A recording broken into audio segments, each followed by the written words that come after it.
আসসালামু আলাইকুম আন্নাগো বেগুনের রমাদান মোবারক। আশা করি আপনারা সবাই ভালো আছেন। গাইস আজকে হচ্ছে যে দ্বিতীয় রমজান। তো আমরা দ্বিতীয় রমজানে আমরা সবাই মিলে একটা ছোট্টখাটো একটা ইফতার পার্টির আয়োজন করেছি। গাইস স্ক্রিনে যাদেরকে দেখতেছেন এটা হচ্ছে আমাদের ছোট্টখাটো একটা ফ্যান বেস। আমরা এই যে এসএসসি পরীক্ষা দেওয়ার পরে কিন্তু আমাদের কারোর সাথে ওরকম যোগাযোগ হয় না, সবাই ইউনিভার্সিটি লাইফ এবং ব্যক্তি জীবন নিয়ে সবাই ব্যস্ত। তো গাইস হঠাৎ করে আজকে আমার বন্ধু নাজিম আমাকে ফোন দিয়ে বলতেছে, বন্ধু আজকে আমরা ছোট্টখাটো একটা ইফতার পার্টির আয়োজন করব, ইভেন কি আজকের মধ্যে তোরা অ্যাটেন্ড করতে হবে। যদি আজকের মধ্যে যদি অ্যাটেন্ড না করস তাহলে আমি কিন্তু আগামীকাল থাকতে পারবো না, কারণ আমার পড়াশোনার সুবাদে আমি কিন্তু কুমিল্লাতে চলে যাব। তো যেমন কথা আমাদের গ্রুপে সবাইকে ফোন দিয়ে বলে দিছি যে আজকে আমরা সবাই কিন্তু ছোট্টখাটো একটা ইফতার পার্টির আয়োজন করব, আমাদের ফ্যান বেস সকলকে কিন্তু অ্যাটেন্ড করতে হবে। তো ওকে গাইস, তো ভাইয়ার আই মতে আসি আঙ্গো United States of Noakhali Mirza প্রজেক্টে। দেখতেছেন চারপাশে প্রাকৃতিক কি সুন্দর দৃশ্য, এই দৃশ্যের মধ্যে বসি মানে ইফতার করতে কার না ভালো লাগবে। তো গাইস আজকে আমার কাছে অনেক অনেক খুশি লাগতেছে আমরা যে সবাই একসাথে হইতে পারছি, বা আমরা স্কুল লাইফে কলেজ লাইফে অনেক দুষ্টামি অনেক আনন্দ করছি, বাট একসাথে হওয়ার আর সৌভাগ্য হলো না। এসএসসি পরীক্ষা দেওয়ার পর কিন্তু যার যার মতো করে সবাই ব্যস্ত জীবন পার করতেছে, কেউ ইউনিভার্সিটিতে পড়তেছে, কেউ বিয়ে শাদী করি, আবার অনেক সুখে সংসারে জীবন কাটাইতেছে। তো ফাইনালি আমি কিন্তু জীবনে এখনো বিয়ে করতে পারি নাই, আমরা অনেকে কিন্তু সিঙ্গেল রয়ে গেছি। এখানে দেখতেছেন যে রাকিব, মিজান, তারপর হচ্ছে আমজাদ, তারপরে যে নজরুল, এই যে লিঙ্কন, সবাই মিলে কিন্তু কাজে ব্যস্ত। এখানে দেখতেছেন মিজান কিন্তু পরিদর্শন করে দেখতেছে, আমাকে একটা তরমুজও দেখাইতেছে, দেখ কত টাকা দিয়ে একটা তরমুজ কিনে আনছি। তো ফাইনালি আমার পিছনে অনেক বন্ধু বান্ধব দেখতেছেন, এই যে এখানে আপেল দেখাইতেছে, কি আনছে সে সবগুলা কিন্তু আমাদেরকে দেখাইতেছে। আর মিজান হচ্ছে যায় দেখেন পরিদর্শন করতেছে কে কিভাবে কাটতেছে। তো এদিকে আমি পুরোপুরি আমিও দেখতেছি, তাদের মধ্যে তারা কাটাকাটির জন্য খুবই এক্সপার্ট। অনেকে এখানে মেসে থাকে, তো অনেকে নিজে নিজে রান্নাবান্না করে, এই জন্য অনেকের দিছি যারা রান্নাবান্না করে মেসে থাকে তাদেরকে কিন্তু বলা হয়েছে তোমরা এগুলা আজকের আয়োজনটা করবা। তো এখানে আমাদের এখানে আজকে আমাদের ফ্যান বেজের মধ্যে অনেক মেহমান আছে, তারা কিন্তু পিছনে মোবাইল নিয়ে যার যার মতো করে আড্ডা দিতেছে, বুঝছেন।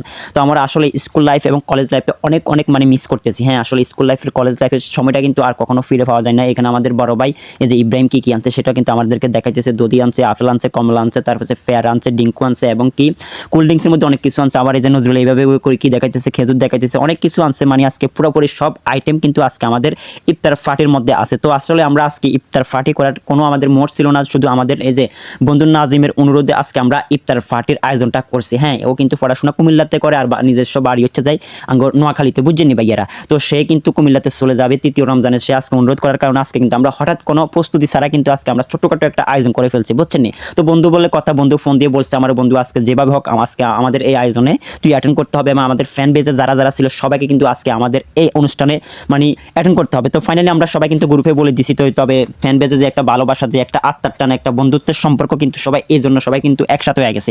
তো ফাইনালি দেখতে দেখতে সময় কিন্তু ইফতারের সময় হয়ে আসছে। তো আমার বন্ধুরা দেখতেছেন সবাই কিন্তু সবকিছু রেডি করে ফেলতেছে। তো আমরা খেয়ে দিয়ে ইফতারটা করে ইনশাল্লাহ আমাদের এখানে নামাজটা শেষ করতে হবে, কারণ আমাদের এখানে থেকে অনেক দূরে কিন্তু মসজিদ যায়, যে আমরা নামাজটা পড়তে পারবো না। তো ফাইনালি দেখতেছেন আমাদের কিন্তু ইফতার রেডি হয়ে যেতেছে। তো দেখতেছেন সবাই কিন্তু রেডি করতেছে, আমরা সবাই ইফতার শেষ করে আমরা নামাজটা এখানে পড়বো। পড়ার পরে যে আমরা একটু আমাদের মেঘনা নদীর পাশে আমরা কি করবো, একটু ঘুরতে যাবো, বুঝছেন নি। ফ্যান বেস সবাই মিলে ঘুরতে যাবো, ঘুরাফেরা শেষ করে আমরা কিন্তু ইনশাল্লাহ আবারও তারাবির নামাজে অ্যাটেন্ড করবো। সবাই দোয়া করিয়েন। দেখেন আমার বন্ধু কিন্তু অনেক কষ্ট করতেছে, দেখেন শাইন এই কিন্তু খুবই দুষ্ট লোক, এই কলেজে থাকতে স্কুলে অনেক মানে দুষ্টামি করতেছে। শরীফ দেখতেছেন, হেদায়েত দেখতেছেন, আমাকেও দেখতেছেন, লিঙ্কন, তারপরে যাই হচ্ছে যে আমার বন্ধু এই যে শাইন, ওরা কিন্তু খুবই দুষ্টামি করতো কলেজ লাইফে। কি কইছি কথা বুঝছেন নি ভাইয়া। তো ভাইয়া যদি ভালো লাগে অবশ্যই আমার ভিডিওটি শেয়ার করবেন, পেজটা ফলো দিয়ে সঙ্গে থাকবেন। তো আপনাদের ফ্যান বেস থাকলে অবশ্যই ছোট্টখাটো একটা আয়োজন করবেন মাহের রমজান উপলক্ষে।